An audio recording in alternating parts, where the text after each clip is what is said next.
sobre la libertad de la expresión en entrevista. Venezuela. Hoy se encuentra con nosotros Marcel Granier, él es presidente de RCTV, una televisora venezolana.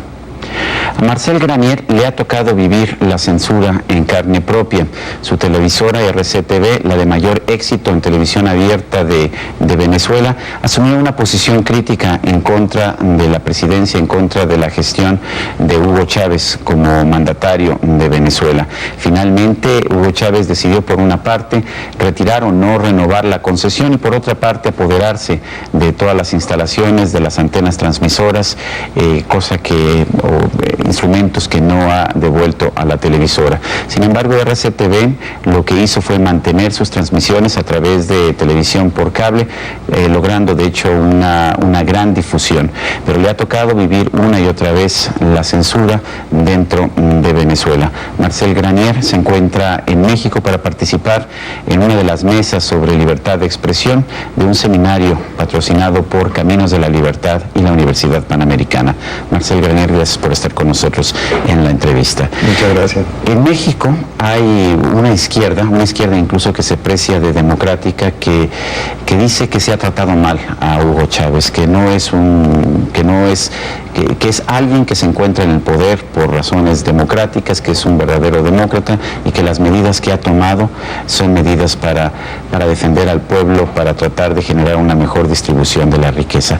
¿Cómo ve esto un venezolano que ha tenido que enfrentar directamente al presidente Hugo Chávez? Bueno, uno debe presumir siempre la buena fe en los demás.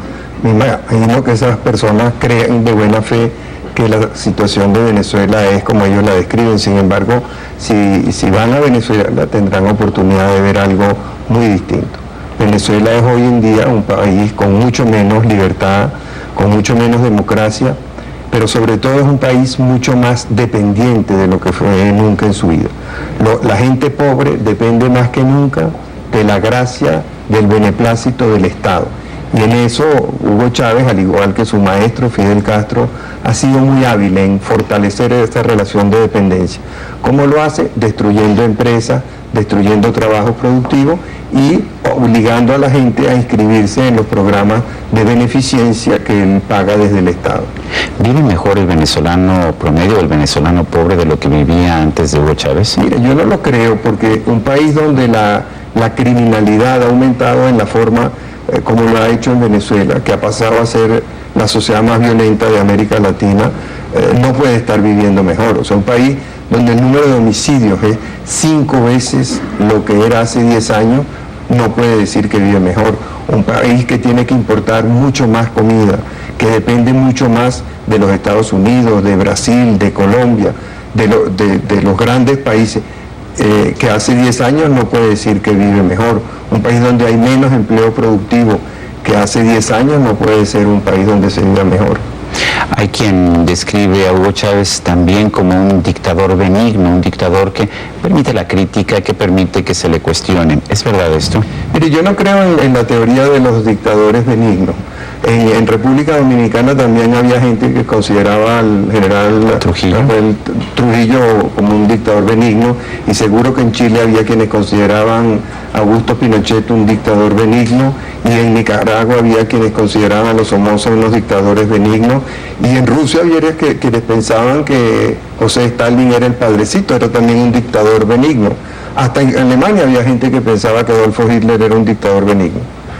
No puede ser benigno una persona que empobrece a su país de esa forma, que restringe las libertades de esa forma, que ha hecho todo tipo de alianzas macabras, ajenas a lo que son el espíritu del venezolano. Le pongo un ejemplo.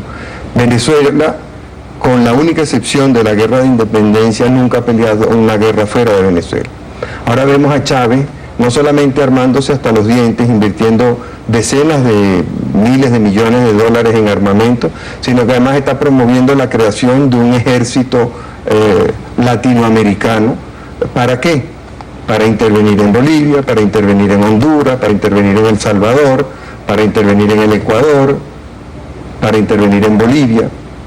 De manera que yo les diría que pensaran un poco mejor esa teoría del dictador benigno. Yo creo que no hay dictador benigno.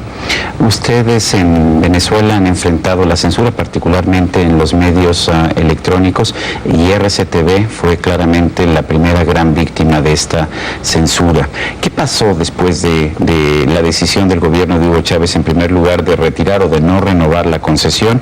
Aunque, si no mal recuerdo, creo que había buenas razones para pensar que no se podía simple y sencillamente cancelar legalmente. Bueno, la primera víctima de las medidas contra la libertad de expresión no fuimos nosotros. La primera víctima es la gente que no tiene acceso a información independiente, que no tiene acceso a información comparada, que no puede cotejar si lo que el gobierno dice es verdad o si lo que la oposición dice es verdad, que no tiene acceso a las fuentes de información pública. Por ejemplo, Venezuela es un país que vive del petróleo. Sin embargo, nosotros no sabemos cuánto petróleo produce nuestro país, porque el gobierno se niega a dar esas estadísticas. Venezuela es un país que ha ingresado más de 950 mil millones de dólares en los últimos 10 años. Sin embargo, los venezolanos no tienen derecho a saber dónde están esos 950 mil millones de dólares. Si están en cuentas secretas en Suiza o en Cuba o quién sabe dónde, en Andorra o en los Estados Unidos, o si están invertidos, en qué están invertidos, dónde está ese dinero. De manera que es la gente la que no tiene hoy en día la oportunidad de llevar sus quejas al resto del país, de llevar sus aspiraciones, sus ideales, porque hay una censura, y hay algo que es mucho peor que la censura, hay muchísima autocensura por el temor a las represalias del gobierno. De manera que la primera víctima de los ataques contra la libertad de expresión no son los medios, ni siquiera son los periodistas, es la gente, es el público común y corriente, el señor, la señora en su casa, el muchacho que quiere saber cuál es su futuro, cuál es su porvenir, qué va a hacer de él. Un muchacho venezolano hoy en día no sabe cuál va a ser su porvenir. Se modifican las leyes relativas a la educación, se trata de canalizar los cupos universitarios hacia unas profesiones que el gobierno ha decidido sin consultar con nadie, que son prioritarias. No sabe dónde va a obtener empleo, porque en Venezuela cada día hay menos inversión, tanto pública como privada, tanto nacional como extranjera. Una de las medidas que ha tomado recientemente el gobierno de Venezuela, después de haber por lo menos retirado la concesión de RCTV, ha sido retirar concesiones, cancelar concesiones de radiodifusoras. El gobierno de Hugo Chávez tiene 9 años violando la ley de telecomunicaciones que ellos mismos aprobaron, según la cual en 2 años ellos tenían que reorganizar toda la situación de permisos y concesiones que existía, respetando los derechos que estaban vigentes. Eso lo está usando el gobierno, ese incumplimiento del gobierno lo usa el gobierno para perjudicar a los radiodifusores. Entonces, recientemente el ministro, que es la especie de virrey de Chávez, declaró que iban a cancelar más de 240 estaciones. De hecho, ya procedieron y eliminaron a 32 de esas estaciones, más 2 estaciones regionales de televisión. Acaba de anunciar que va a eliminar 29 más. Entonces, lo que estamos viendo es como cada día, por un lado, hay menos información, porque hay menos estaciones de radio y de televisión. Por otro lado, hay mucho menos empleo. Por otro lado, hay mucho temor entre los que quedan. O sea, nadie quiere estar en la lista de los 29, nadie quiere estar en la lista de los 200. Entonces tratan de comportarse bien. Tratan de portarse bien.